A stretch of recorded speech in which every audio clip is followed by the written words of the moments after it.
to eat potato chips and cheese curls, but I don't know. Who is going to help us sort all this out is Diane Finley. She's a professor of psychology at Prince George's Community College. Yes. Thanks for coming in. Oh, happy to do so. Why do we get so emotional? What's up with that? Well, I think there are a couple of reasons. For one, it's exciting. It's something that takes our attention away from the dreariness of winter, from the snow and the bad weather. And the other thing is that we tend to make our fandom part of our identity. There's actually a whole body of literature that looks at how sports fans use their identification with the team as part of their identity and part of their self-esteem. Really? So that when self-esteem is tied into it. It is, so that when teams are doing better, we feel better. When they don't do so well, we can feel not so good about ourselves. And as teams get better, frequently we find more and more people jumping on that bandwagon. What is it about the superstitions or the rituals? It's Purple Friday, so we have to wear purple.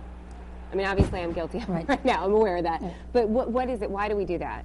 I think there are, again, several reasons. For one, it's kind of fun. Everybody's doing it. You get the in-group idea that if you're wearing purple, you're in the in-group and you're part of the crowd. Sort of going back to high school when everybody dresses alike and the in-crowd dresses one way and the other out-crowd dresses another way. So when we wear our purple on Friday, it makes us feel like we're part of the in-group. I think, again, it helps build that whole sense of community for the whole Baltimore area, and even down to the college. You can tell on Fridays who is a Ravens fan because they'll have on purple, and then we have our president who's a Steelers fan, and then we have our Redskins fans. And so it's kind of fun to watch and see who else is sharing the same intensity and same feelings that you are and likes the same team. So again, it becomes a self-identification. You can find people that think like you. We always like to find people that think like us. What about when we get so upset? I know we talked a little bit about the emotion and the connection to a team, but what about when we get so mad when things don't go our way? I think sometimes people go a little bit over the top. They've gone a little bit too far with their self-identification with the team. I mean, it's a game. Yeah. It's a sport. It's great fun. It's great excitement.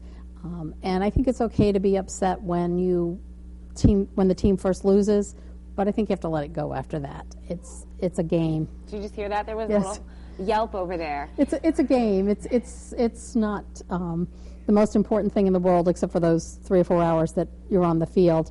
It's hard to accept, though, when you're in the playoffs. It is hard to accept. And, again, it's all tied into our self-identity of who we are. And if we see ourselves and label ourselves as the biggest Ravens fan in the world, then clearly if the team loses, that's going to impact who we are. And so it's all sort of tied into that. And most of the time we're not aware of that.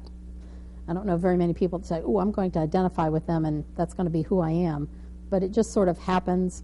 Certainly with the Ravens, with the Orioles, previously with the Baltimore Colts, and it's the same thing with Pittsburgh. Your family grows up with it. It's sort of not really in the bloodlines, but it's history. Sure. And so it becomes harder to let go because it's really not something you've just chosen. But if you have grandparents that were fans, it's very hard to all of a sudden get rid of that part of who you are. Sure. Well, Diane Finley is a professor over at Prince George's Community College in psychology. Thanks so much for coming in. All right, and Charlie, she also said that there is some sort of psychology connected to when the game is played at home or when it's away. Well, sure.